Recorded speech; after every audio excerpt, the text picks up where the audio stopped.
Hi, welcome to the Digital Access Show. My name is Narelle Gatti, and today's guest is Laura Garcia. Laura has a wonderful daughter called Eva, and Eva has CVI. Now, I'm going to let Laura tell you about Eva because obviously I don't know much about CVI. Hi, Laura. Welcome, and thanks for coming. Hello, Narelle. Nice to see you again. Lovely to see you. Laura, what is CVI?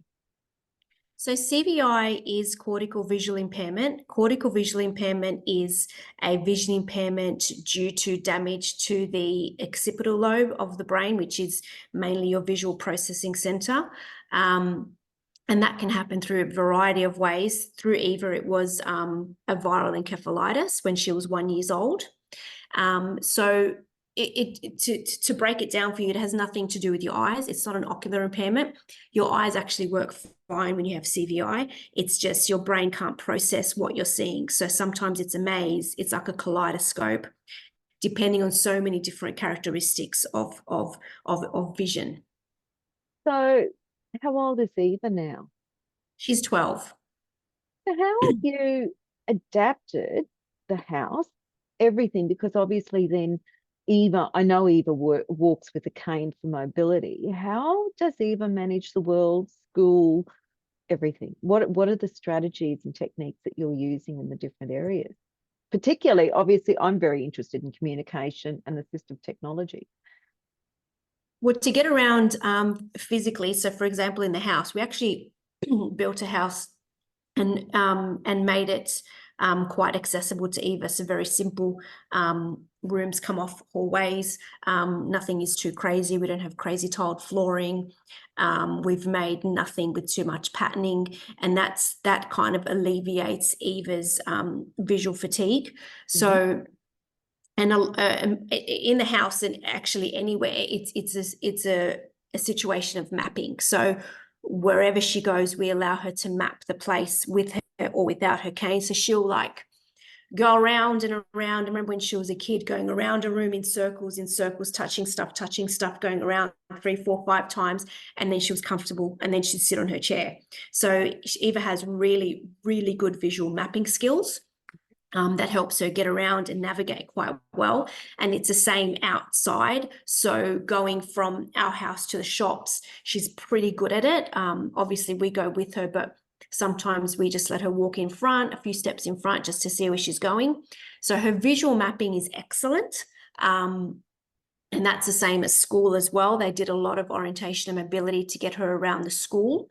And that's something that takes time. The more she does it, the more the brain makes that connection and the more that she's able to do it independently on her own. So her orientation and mobility is quite good. How does she handle school? And so she's 12, so in Queensland, that is start of high school. Yeah, grade 7. Which means different subjects, different teachers for every subject. You're moving between classrooms, a lot more work maybe. I don't know obviously my kids are all grown up, so it's very different for me than what it is for you with schooling. How have you managed that? Because, you know, you've got teachers doing things different ways. You've got different classrooms with different layouts, everything will be different. Yeah, so we were quite fortunate in that we have an amazing support team that was at our primary school and people within the Department of Education, the advisory visiting teachers for vision impairment, who worked really hard to ensure that the high school that we were going to was going to be able to support Eva from term 1, day 1. And that included a lot of orientation and mobility starting from term 2 when she was in grade 6. So walking to the high school because it's close by, navigating the rooms, navigating the science block, knowing what not to touch in the science labs, understanding where her building was, just walking around constantly. It was like every week or every 2 weeks, she would go and just walk around with the orientation and mobility specialist from the Department of Education.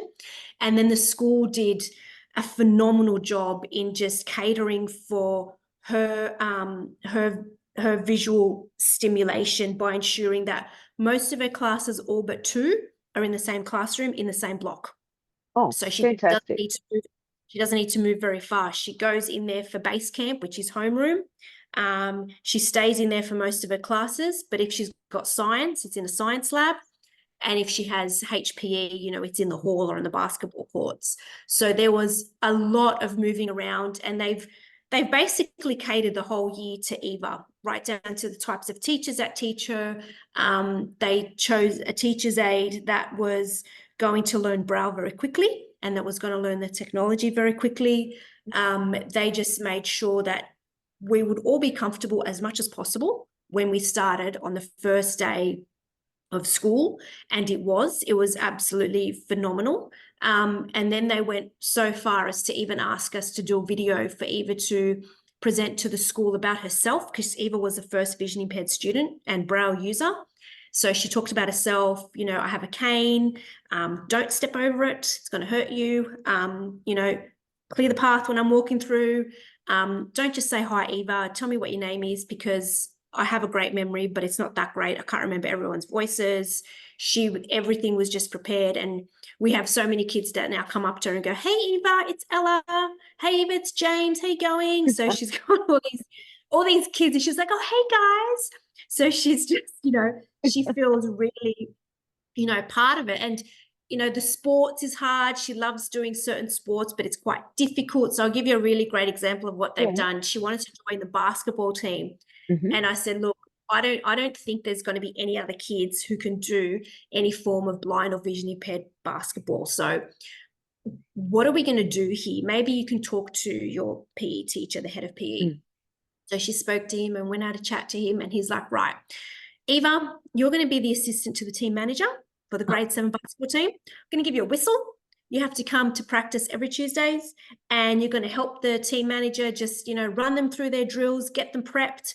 We're going to give you a uniform, and you're going to come to the basketball games, and you're going to give out the basketballs, give out the bibs. And so she's done that, and she just feels amazing, like she's part of something. Oh, wow. That is a really inclusive teacher. That is awesome. Oh, it's absolutely amazing. How do the teachers manage? I mean, obviously teachers will use whiteboards and a lot of visual stuff as well. How does Eva manage that? Or how do the teachers work with Eva to manage that? So we try and prep as much as possible beforehand, that anything like a handout is already brailled. Anything that is on the board, the teacher will explain to Eva, the teacher's aide who's with her, or the teacher will explain to Eva what's happening. When it comes to group work, it's the same thing. So the students have to learn how to cater for Eva's needs in terms of explaining stuff to her. You know, a really good example is drama. She loves drama. She's now part of the drama club. And so everything is verbally explained to her. You know, come and stand. I'm here in my yellow t-shirt. Can you come and stand to my left? You're going to be doing this on the stage. And if you take X amount of steps, that's the end of the stage. So we're going to make sure we don't do that. And, you know, there's a lot of verbalizing that needs to be undertaken. What are the physical effects on Eva of going to high school? I'm thinking really mental fatigue and noise fatigue, because I know myself, and obviously I think people are aware that I have a severe vision impairment. You get very tired of noise. 100%. And that's typical, I guess, like you said, with all vision impairments, but with CVI, it's so hard to, you know, if there's a student 2 seats away from you writing on a pencil, she can hear that pencil, and she'll be like, what is that noise? We've had to learn to build resilience, that there's going to be that noise, and we use key words with her, like if at home several people are talking but I'm talking to her and she's like, oh, can everyone be quiet? I'm like, you need to learn to focus on my voice and my voice only. So that's very hard, but a lot of practicing on focusing on what you need to be focusing on, and work really hard to drown out everything else. But of course they cater for her as well. Like we just had NAPLAN which is Oh, the okay. first Yep. time she's done NAPLAN. Yep. I never wanted her to do NAPLAN before. Grade 3 was COVID, so we never did it. But this year I said, this is a really good way for you to learn what an exam condition is like without you actually affecting your report card, because NAPLAN doesn't affect her report card. So with NAPLAN, they brailled everything, but she also had extra time, but she was also in another room. So she was away from the typing, because I think it's all online now, from the typing of the kids or the writing of the notes. So she was separated from that noise. Yep. And she got extra time, but it gave her an opportunity to realize, if I have a question, I can't ask a question in NAPLAN. I've got to work it out myself. So how did So she find that? she actually said it was not bad. I think grade 7 was a great time for her to do NAPLAN for the first time, because I think she was mentally prepared. And this is because we've come into high school, like you said, with so many different teachers, that she's had to really adjust to all the differences that have been happening. But I think it's because she has enjoyed it so much that she's been open to so much change. Whereas in primary school, you're in primary school, from prep to 6, and it just became, we had quite a few challenges for a while, and I think it just really brought her down. But coming into high school, she's like, different teachers, I can join the basketball team, I can join the drama club, I'm not really treated differently, this is amazing. So she was really open to having to do anything different. One of the things that I happen to know, Eva loves books. And Yep. in particular, she's a massive Harry Potter fan.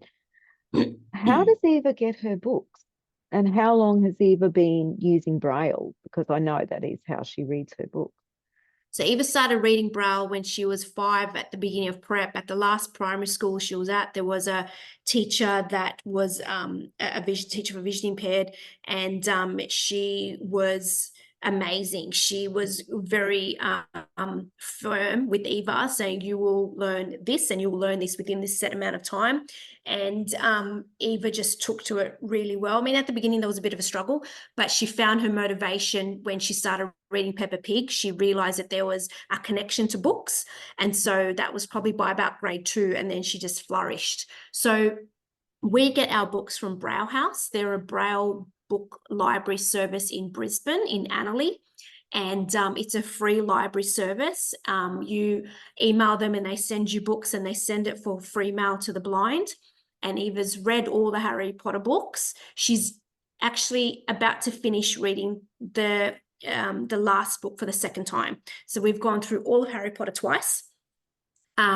Because she just loves it so much. So I will contact them and ask them, can we borrow this book? They send it, she reads it, we send it back, because Braille books are take up a lot of room, that it's probably not feasible for us to buy them. And they're also very expensive. So to give you an indication, if you go and buy the full Harry Potter set on Amazon in print, it's like $50. If you buy it, the whole Braille set of Harry Potter, it's $1,500.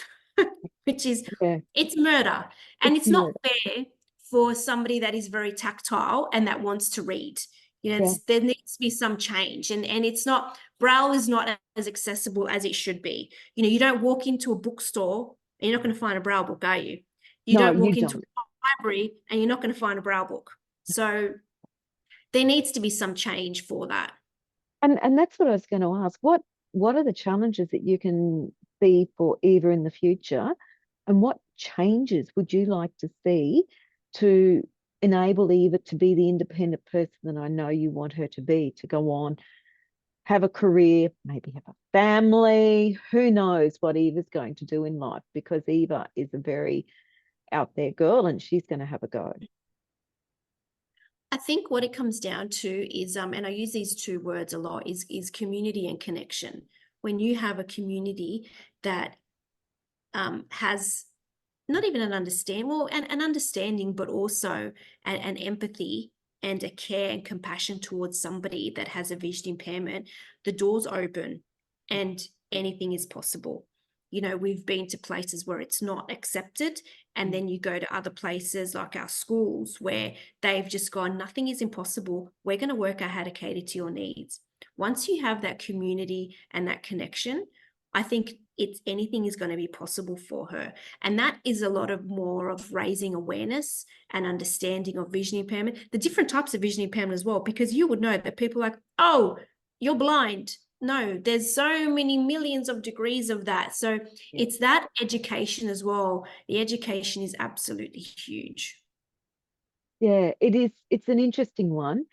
I find that, like, even going to a cafe, I get so frustrated because I can't read the menu. I can't decide how much I Oh, want to spend. yeah. And because I can't see the prices, No. and having, one of my vision impaired friends, he's got the knack of sitting there and saying, okay, what do I want today? And he will say, okay, do you have beef? And I'll say, yeah, okay. What do you have in beef? And then he says, you know what? It just becomes words. Yeah, It just exactly. becomes words because all you are is getting spoken at, Exactly. and they don't mean to. No, they It, don't. It's a complete lack of education. And yeah, that's, I think Braille House was trying to push that as well, that they also do Braille menus for cafes and restaurants. And I've yeah. done it for our local Thai place that we like. And so she can actually read the menu. They just have this complete lack of awareness. And it's not their fault. It's just we didn't realize. Yeah. And to be honest, I didn't realize before I lost my sight. I had Exactly. no idea. Laura, Exactly. what are three takeaways that you'd like to give to the community? Because, well, okay, I'll be honest, I'm very proud that I know you. And I know Eva through you. And Mm. I love watching Eva's journey. But what are three takeaways for the community that you would like to give as Eva's mum? Um, I think originally what I said before, just opening yourself up to it, to not be afraid. So that people are quite fearful when they see somebody approach them that has a vision impairment. So, remove your fear, open yourself up, and communicate. Just communicate, connect. Connection is huge. And once you connect with somebody that has a vision impairment, it's just, it makes life so much easier. One of the things that I really love whenever I hear you talk about what's happening with Eva, in this case particularly, is the way the school is also learning. And I think Mm, that's a really valuable lesson for everyone, that these kids they're not just catering to Eva's needs, they're catering to their own needs because they're learning empathy. They're 100%. learning another language. Some will learn Braille out of Yep. curiosity, and you will get that person that will learn Braille out of curiosity. They will learn, there are people with different communication styles, different mobility styles, and not one person's the same, but everyone can still do it. That's exactly what it is. That once you remove uncertainness, that then anything is possible. The school is a typical example. Though I was uncertain about how they would handle it, they were uncertain, but they went, you know what, we're just going to go all in. We are going to hit some speed bumps along the way. That's normal, but we're just going to go all in. And it's made, like you said, it's made other people compassionate. We've had the real troublemaker kids coming up to Eva going, can I take you to the basketball courts and we'll shoot some hoops? And she's like, sure. Yeah. So it's brought out compassion in the most unlikeliest of people. And that's fantastic. Laura, thank you. Thanks for coming on. Thank you for telling people about Eva's journey. It's an important journey that, if you want to contact Laura and find out more about Eva's journey and the challenges that Eva has broken through, and she has, you'd be amazed watching young Eva. How can they contact you, Laura? Well, I have a website which is adventuresinneuroplasticity.com, that you can jump onto there. And you can also jump onto my LinkedIn as well under Laura Garcia. Awesome. So I'll put that up as well on the end. I'll put the website name that will give everyone your access. And again, thanks. Give our regards to Yep, Eva. Now, if I you'd like will. to, if you like what we're doing, please like, subscribe, share, tell others, have a listen, because we're bringing you stories about how people use assistive technologies to be independent. It also depends on the community, as Laura said. Braille is a great way to do it. As Eva goes through high school, there'll be websites, there'll be a lot more challenges. And once Eva becomes an adult, pay bills, Eva, get that job, girl, and it will happen. But it can only happen. Oh, it will, Laura, trust me. It will happen, but it can only happen with the community being part of it all, as a community. So thank you. Like, share, subscribe. And I'm not sure who our guest is next week, but I know I will find someone that is great and interesting for you. See you next time.